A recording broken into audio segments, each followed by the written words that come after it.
Je voudrais vous présenter aujourd'hui le voyage du pèlerin, appelé en anglais Pilgrim's Progress, écrit par John Bunyan et publié au XVIIe siècle.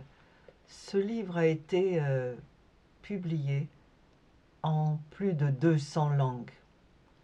C'est un roman allégorique et l'auteur a rédigé cet ouvrage en 1675 alors qu'il était emprisonné pour avoir violé une loi punissant les personnes coupables d'avoir organisé des services religieux non autorisés et non supervisés par l'Église anglicane de l'époque.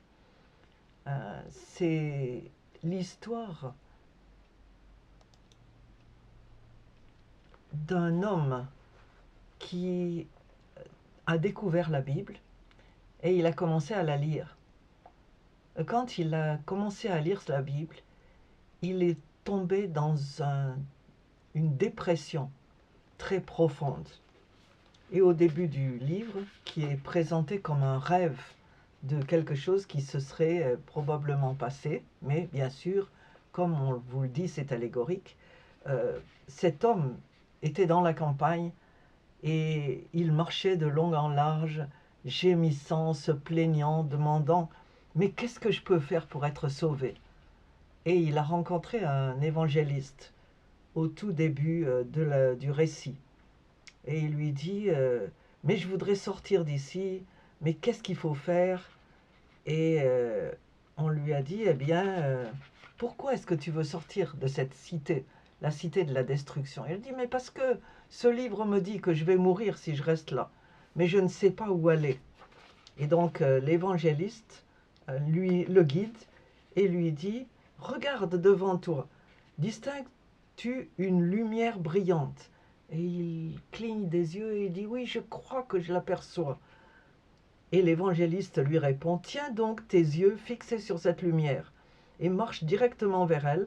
Tu arriveras à la porte, tu frapperas et là on te dira ce que tu devras faire. » Donc l'homme s'est enfui, sa femme et ses enfants l'ont poursuivi, l'accusant d'avoir perdu la raison, mais finalement il a bien dénoncé la cité et a dit absolument il faut que je quitte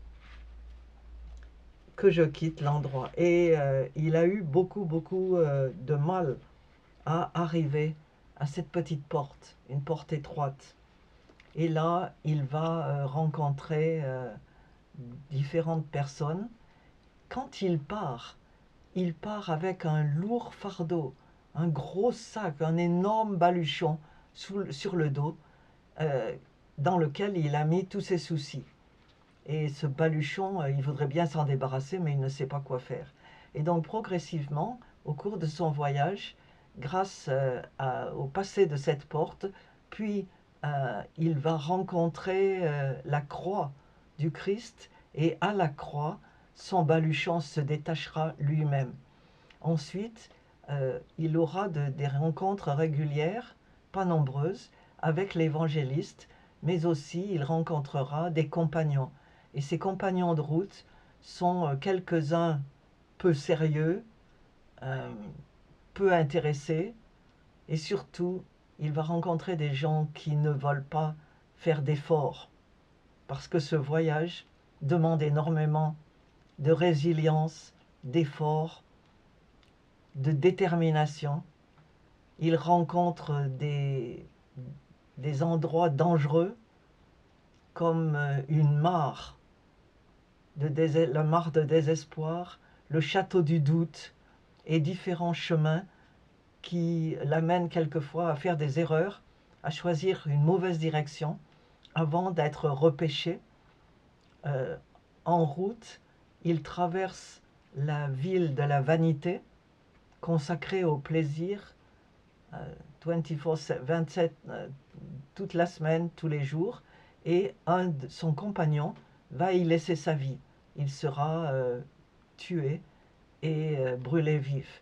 Lui pourra continuer son voyage et à la fin, il va arriver près du lieu du dénouement. La cité céleste était en vue et les voyageurs croyaient entendre qu'on sonnait les cloches pour leur souhaiter la bienvenue. Mais par-dessus tout, la pensée qu'ils allaient y demeurer pour toujours les transportait. Oh, quelle langue ou quelle plume pourrait décrire leur joie glorieuse et triomphante.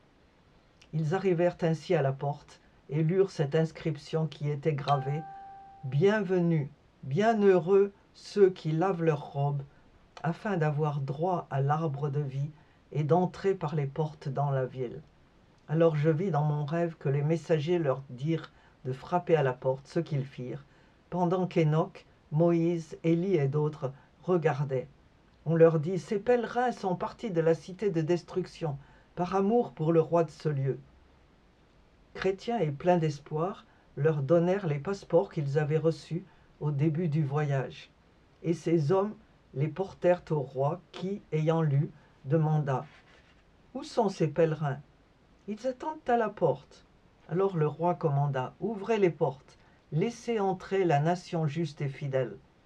Je vis dans mon rêve que les deux pèlerins, au moment où ils franchirent la porte, ça se passe bien sûr après la mort, qui est un fleuve qu'ils devraient franchir à la nage. Ils furent transfigurés, revêtus de vêtements qui brillaient comme le soleil. Des anges vinrent au-devant d'eux et leur offrirent des harpes et des couronnes. Les harpes pour louer Dieu, les couronnes comme marque d'honneur. Et j'entendis le son joyeux de toutes les cloches de la cité, et une voix qui criait: Entrez dans la joie de votre Seigneur. Ce livre qui décrit le voyage du chrétien,